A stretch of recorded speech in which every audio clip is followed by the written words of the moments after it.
Welcome back. In the previous lesson, we built up the PSTN and saw that every voice channel is a 64 kilobit per second PCM stream. Today, we ask the next question. How do we pack many of these channels onto a single line between two telephone exchanges? The answer is the E1 frame. An E1 frame carries 32 channels, time multiplexed, each 8 bits wide. 32 times 8 gives us 256 bits per frame. We send 8,000 frames per second, exactly the voice sampling rate. So the total bit rate is 256 times 8,000, which equals 2.048 megabits per second. That is the famous E1 rate used across Europe and most of the world.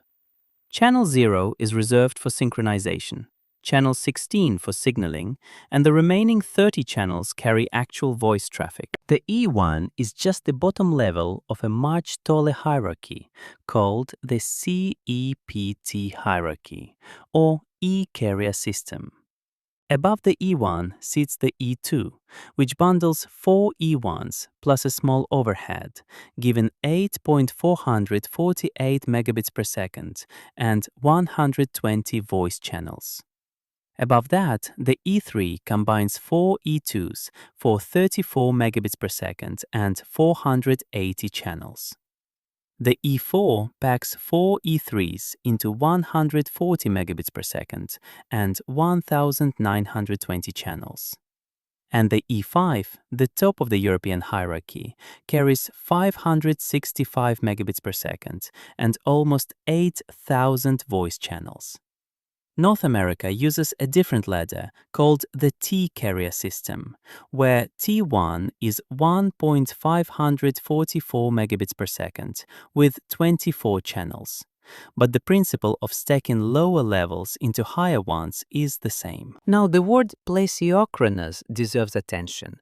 Plesio means almost in Greek, so plesiochronous means almost synchronous. Each multiplexer in the network has its own clock, and these clocks are very close in frequency, but not exactly equal. To absorb the tiny differences, PDH inserts justification bits as small overhead. This works, but it creates a serious problem. You cannot directly read a single channel out of a high-level signal. Suppose you want one E1 out of an E3. You must first demultiplex the E3 back into 4 E2s, then demultiplex one of the E2s into 4 E1s, extract the channel you need, and then remultiplex everything back together. Engineers call this the multiplexer mountain. Every drop and insert operation requires a full demux and remux pyramid. It is expensive, slow, and rigid. This is exactly the limitation that SDH was invented to solve, and we will see that next time. Let us work through a quick example. Suppose you are designing an inter-exchange link that must carry 150 simultaneous voice calls. Which E-carrier level do you choose? First, count the channels per level. Each E1 carries 30 voice channels, since channel 0 is for synchronization and channel 16 is for signaling. 150 voice calls divided by 30 gives 5 E1s worth of payload. But you cannot rent 5 individual E1s over the trunk. You have to pick the next level up. An E2 bundles 4 E1s, so it carries 120 voice channels. 120 is less than 150, so an E2 is not enough.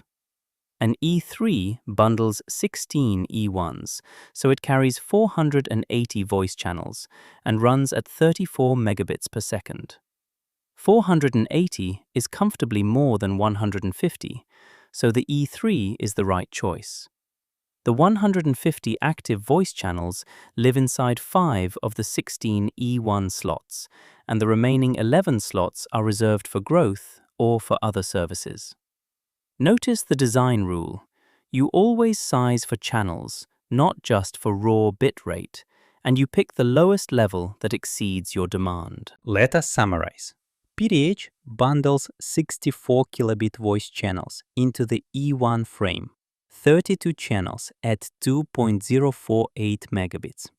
The CEPT hierarchy stacks E1s into E2s, E2s into E3s, all the way up to E5. T-carrier in North America follows the same idea with different rates. Plesiochronous means almost synchronous, with small clock differences absorbed by justification bits.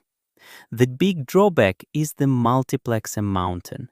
Extracting a single channel requires a full demux and remux all the way down and back up. Next time, we will see how SDH, the synchronous digital hierarchy, fixes this with synchronized clocks and add and drop multiplexers that pull a channel out of the stream in a single step.